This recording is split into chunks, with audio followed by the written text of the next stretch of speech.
Nah, di video kali ini kita akan mendengarkan penjelasan yang sangat luar biasa dari Ketua Angkatan Fakultas Kehutanan UGM tahun 1980.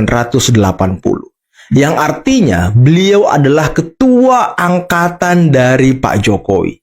Sekarang beliau muncul dan membantah seluruh kebohongan-kebohongan dan juga dugaan fitnah yang terus dilontarkan oleh gerombolan pembenci pemburu ijazah Pak Jokowi.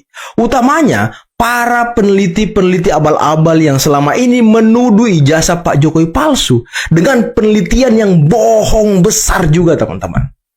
Dan kalian harus sebarkan video ini sebanyak-banyaknya agar orang-orang yang sudah teracuni dengan framing-framing jahat pembenci ini bisa terobati.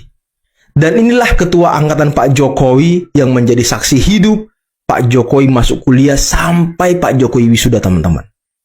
Dan nanti saya juga punya video singkat. Ini cuplikan dari pertemuan si Michael Sinaga dari Sentana dengan Komnas HAM. Dan dia lagi-lagi melakukan omon-omon yang tidak jelas, teman-teman. Tapi sebelum itu, jangan lupa like, subscribe, dan share. Dan tanpa perlu berlama-lama lagi, mari kita mulai videonya berikut ini. Mohon maaf, Pak Joko Widodo ini sebenarnya sudah menurunkan derajatnya menurut saya dengan melaporkan orang-orang yang hanya selevel kami. Silakanlah melaporkan sesama mantan presiden atau presiden negara lain supaya sesama derajatnya dia, gitu kan kira-kira. Lah. Itulah suara orang-orang yang sudah panik, yang sudah gemetar. Sebentar lagi mungkin jadi tersangka, teman-teman. Dan mungkin si Michael Sinaga ini nggak tahu kalau Pak SBY waktu menjabat sebagai presiden pernah melaporkan orang yang menghinanya. Sedangkan Pak Jokowi melaporkan kalian-kalian ini setelah tidak menjadi presiden loh. Hah? Itu yang harus kau tahu, Michael, ya. Apa yang mau diceritakan oleh Mas Toha ini tentang, terutama dalam konteks Fakultas Kehutanan UGM ini berkaitan dengan Pak Jokowi? Ya, Pak Jokowi itu teman satu angkatan. Ya. Masuk kuliah bareng pada tahun 1980. Ya. Mengikuti proses perkuliahan juga bersama-sama. Ya. Kegiatan di luar kampus seperti camping juga bersama-sama. Bahkan ketika kita sama-sama satu kos, bukan satu kos ya, satu daerah di Banciro itu, ya, suatu ketika kita suka pulang bareng itu, Bang, naik motor. Sehingga saya tahu persis Jokowi itu, karena memang kita berteman, bayangkan ya, mahasiswa Fakultas Kehutanan itu kan nggak banyak. Ya. Sehingga kita saling mengenal satu sama lain, termasuk Pak Jokowi. Jadi sejak kuliah bareng masuk sampai lulus wisuda saya ikut menyaksikan. Sehingga orang di luar ngomong apapun, ya saya pasti nggak percaya dong, kecuali sayanya ini sudah pikun gitu ya, Atau masuk angin. Gitu. Ya kan, orang gila aja, kalau sayanya udah gila gitu dan nggak waras, maka saya mungkin percaya dengan isu-isu di luar sana gitu.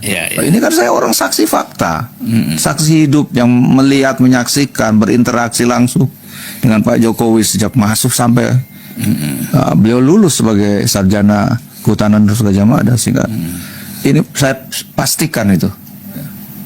Tidak meyakini lagi, tapi memastikan itu. Waktu Pak Jokowi di wisuda menyaksikan ya. Menyaksikan. Kan kalau di kehutanan kan orang sedikit. Sehingga kalau ada yang wisuda apa kan rame-rame wah seru-seruan gitu. Ikut menyaksikan, sidangnya juga ikut menyaksikan. Terus wisuda juga rame-rame gitu. Biasa di kehutanan kan orang lapangan ya. Jadi jiwa korsanya tuh tinggi kan. Kebersamaannya itu, Bang. tinggi. Jadi ya kan teman-teman yang masih hidup itu ada 67 orang, Bang. Masih banyak teman-teman yang masih hidup. Sama itu apalagi itu yang diributkan masalah tidak ada tanda tangan. Ya. Skripsi Ya, tidak ada tanda tangan. Itu memang gimana tuh? Jadi ya karena dia memang seolah-olah melihat skripsi itu berdiri sendiri ya. Skripsi kan tidak berdiri sendiri, Bang. Skripsi itu kan diuji, ada namanya ujian skripsi. Kalau di kehutanan namanya ujian problema kehutanan, bukan skrip problema kehutanan. Itu diuji, kemudian lulus. Kalau lulus itu ada namanya berita acara hasil ujian skripsi. itu ditantangani oleh semua dosen penguji sekaligus nilainya dan yudisiumnya apa. Dilampirkanlah skripsinya.